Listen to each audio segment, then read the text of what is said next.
Assalamualaikum warahmatullahi wabarakatuh. Al-Fatihah.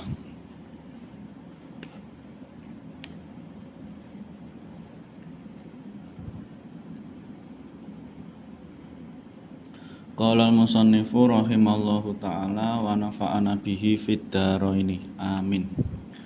Bismillahirrahmanirrahim. Al-kalamu wa ma yata'allafu minhu. Kalamun lafdun mufidun kastakim wasmun wa fi'lun thumma harfunil kalim wahiduhu kalimatun wal qawlu am wa kilmatun biha kalamun qad yu'am. Bismillahirrahmanirrahim. Al kalamu utawi iki iku bab kalam.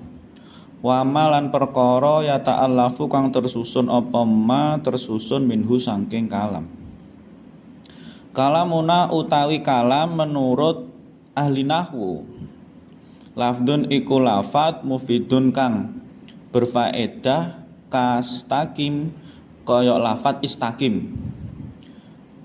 Maknane istakim istiqomah sapa sira. Kalam menurut ahli nahwu yaitu lafat yang berfaedah seperti contoh istakim, maknanya istiqomahlah kamu. Wasmun lan isim wa fi'lun lan fi'il thumma harfun mongko nuli huruf al kalimu utawi kalim. Itu susunan asalnya wal kalimu ismun wa fi'lun thumma harfun. Wal kalimu lan utawi kalim yang dinamakan kalim itu apa sih? Ismun iku isim wa fi'lun lan fi'il thumma harfun mongko nuli huruf. Yang dinamakan kalim adalah suatu susunan yang tersusun dari isim, fi'il dan huruf jadi satu. Nah, wahiduhu utawi sijine kalim, maksudnya utawi mufradnya kalim, kalimatun iku kalimat. Wal qaulu utawi qaul, ungkapan iku amma umum apa qaul. Wakil matun lan utawi kilmah, wakil matun lan utawi kalimat. Biha sebab kilmah iku kalamun disebut kalam, qad yu'am terkadang disebut. Qad yu'am terkadang mencakup atau disebut gitu. Ngaten. Teman-teman semua, pada kesempatan hari ini kita akan belajar mengenai kalam. Kalam itu dalam bahasa Indonesia itu dinamakan sebagai atau disebut juga sebagai kalimat sempurna. Babnya apa? Kalam. Nah, kalam ini dalam bahasa Indonesia kalimat sempurna. Kalau dalam bahasa Arab atau dalam ilmu nahwu namanya kalam. Kalau dalam bahasa Indonesia namanya kalimat sempurna. Lah kalimat sempurna itu apa? Kalimat yang memahamkan. Kalimat yang memahamkan. Jadi kita ngomong orang lain itu paham, Jadi kalam di dalam bahasa Arab itu ya kalam, kalau di dalam bahasa Indonesia itu kalimat sempurna. Kemudian pengertiannya apa? Ya ini kalimat yang memahamkan. Jadi kita ngomong orang lain itu paham. Adapun menurut ahli nahwu,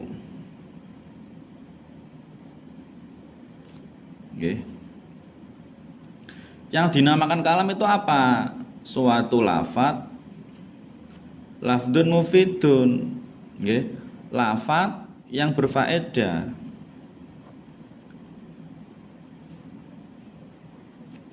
Lafat yang berfaedah.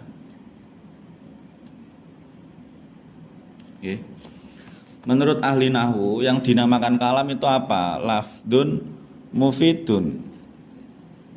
Nah, lafadz yang berfaedah. Ya seperti tadi, ya seperti kalimat sempurna tadi, ketika kita ngomong orang itu paham. Itu yang dinamakan kalam. Lah dari definisi lafadz dan mufid ini masing-masingnya ini juga ada definisinya.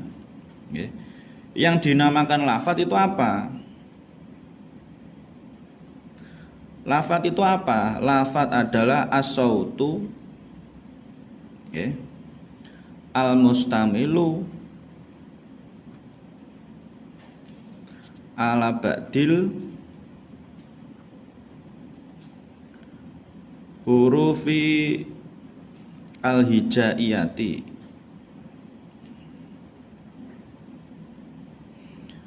Lafadz itu apa? As-sautu al-mustamilu ala ba'di hurufil hijaiyati. Lafadz adalah suara yang mengandung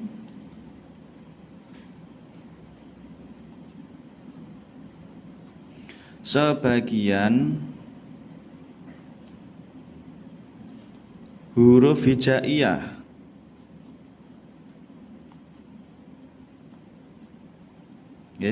Paham ya?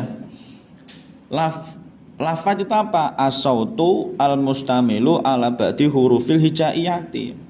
Suara yang mengandung sebagian huruf hijaiyah. Jadi yang tidak mengandung huruf hijaiyah dia tidak dinamakan sebagai lafadz. Ini kita bicara lafadz dalam konteks nahwu, dalam konteks nahwu atau bahasa Arab. Nah, dalam konteks lain berarti tidak disebut sebagai lafadz. Paham nggih? Lah, kemudian apa yang dinamakan mufid?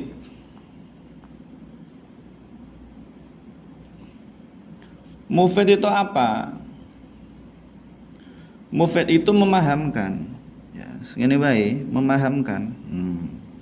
Gini saja. Maksudnya memahamkan itu apa? Tidak ada pertanyaan. Jadi ketika kita ngomong kita itu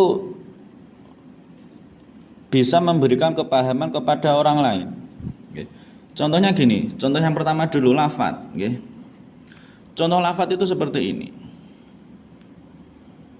Zaidun. Zaidun ini disebut lafadz sebab dia mengandung sebagian dari huruf hijaiyah. Dia mengandung apa? Dia mengandung huruf za, dia mengandung huruf ya, dia mengandung huruf dal. Lah ketika za, ya, dal ini digabung maka dia akan berbunyi menjadi zaitun. Nah ini yang dinamakan sebagai lafadz, yaitu suara ketika kita utarakan suara yang mengandung sebagian dari huruf hijaiyah. Contohnya apa? Zaitun terdiri dari huruf za, ya, dan dal. Paham ya? Nah seperti ini. Terus yang kedua, contoh dari mufid. Contoh dari mufid ini nanti ada syaratnya juga. Syaratnya mufid nanti murakkab tersusun. Ini kita contohnya dulu aja. Contoh dari mufid seperti ini. Koma zaitun. Koma zaitun. Koma wis ngadeg. Sapa zaitun? Zaid. Zaid telah berdiri.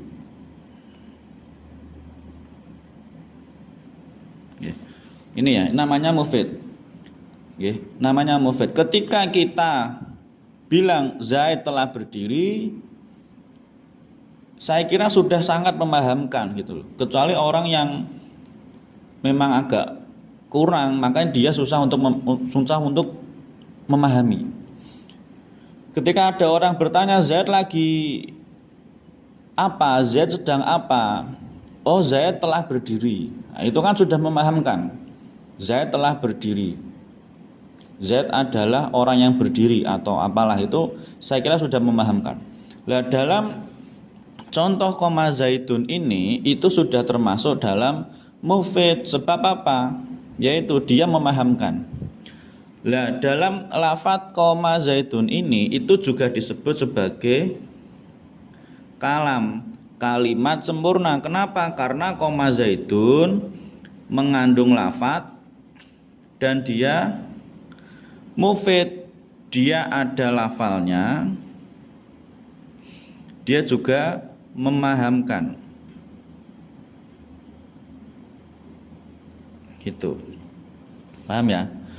Lah kemudian untuk mufid sendiri ini ada syaratnya. Mufid itu syaratnya murakkab. Oke. Murakkab itu apa? Tersusun. Jadi harus ada susunan kalimatnya. Syarat dari mufid di dalam alfiyah ini ya, kalau di kitab lain itu mufid itu tidak ada syaratnya ya. Mufid syaratnya ya satu, dia memahamkan. Cuma kalau di dalam alfiyah ini syarat dari mufid itu dia harus murakkab.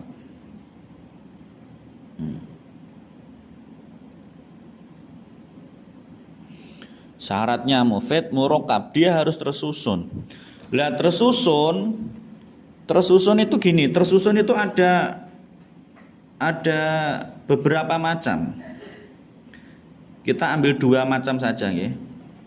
Satu terdiri dari fi'il dan isim. Yang kedua terdiri dari isim dan isim, ya. Ada mufid, syaratnya murakkab. Lah murakkab terbagi menjadi beberapa macam. Kita ambil dua saja. Yang satu terdiri dari fi'il dan isim. Yang kedua terdiri dari isim dan isim. Nanti kita jelaskan apa itu fi'il dan isim ya. Contoh yang pertama, koma zaitun. Ya, ini fi'il, zaitun ini isim.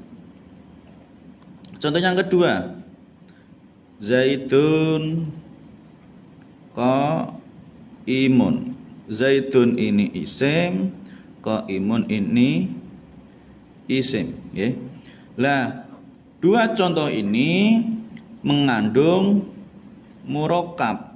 Kalau murakkab berarti dia mufid, ya. Kalau dia mufid berarti dia ada lafadznya. Kalau sudah ada murakkab, sudah ada mufid, sudah ada lafadz, berarti kedua kalimat ini dia menjadi kalam, okay? Atau kalimat sempurna. Ini ya, saya ulangi ya. Jadi pada contoh pertama dan contoh kedua itu dia mengandung murakkab, dia sudah tersusun. Tersusun ini urutan gini loh.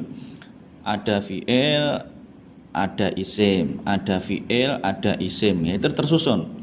Ini ya sesuai dengan ini ya. Yang pertama fi'il dan isim. Yang kedua ada isim dan isim. Kalimat kok sudah murakkab, sudah tersusun, pasti dia mufid. Ya 70% dia mufid. Kalau sudah mufid berarti dia ada lafadz. Kalau ketiganya sudah berkumpul, ya berarti dia bisa disebut sebagai kalam atau kalimat sempurna. Ngoten nggih. Terakhir. Lah, kemudian di dalam kalimat, nggih, di dalam kalam itu ada yang namanya kalimatun. Kalimat di dalam kalam itu ada yang namanya kalimat. Di dalam kalam ada yang namanya kalimat. Kalimat ini ada tiga. Satu isim. Isim itu apa? Kata benda. Yang kedua fi'il, kata kerja. Yang ketiga huruf, kata bantu. Oke. Nah, di sini ada kalam, di dalam kalam itu ada kalimat. Kemudian kalimat itu terbagi menjadi 3. Ada isim, yaitu kata benda, yaitu ya tidak kata kerja, maksudnya kata benda. Kata benda ada 3, nggih. Ada manusia, hewan, tumbuhan, dan benda mati, nggih. Benda mati. Kata kerja ada 3 juga, nggih. Ada yang lampau, ada yang sekarang, ada yang perintah. Ya, ini nanti akan dibahas pada bait selanjutnya. Itu ya. Saya ulangi lagi dari awal, nggih. Kita sekarang lagi membahas kalam. Kita sedang membahas kalam. Kalam itu dalam bahasa Arab, nggih. Kalau dalam bahasa Indonesia istilahnya kalimat sempurna. Maksudnya apa? Kalam itu apa? Kalimat yang memahamkan. Jadi kita ngomong orang lain paham. Kemudian kalam menurut ahli nahwu yaitu lafdun mufidun. Seperti contoh istakim. Nah, istakim ini contoh dari kalam. Ya. Lafdun mufidun. Di sini ada definisinya. Ada lafdun, ada mufidun. Lafad itu suara yang mengandung sebagian huruf hijaiyah, sedangkan mufidun itu memahamkan. Ketika kita ngomong, orang lain itu sudah paham. Oke. Tuh. Seperti contoh ini, koma zaidun, dan seterusnya. Cukup sekian dari saya. Jika ada salah kata mohon dimaafkan. Jika kurang paham bisa ditanyakan. Assalamualaikum warahmatullahi wabarakatuh. Al-Fatihah.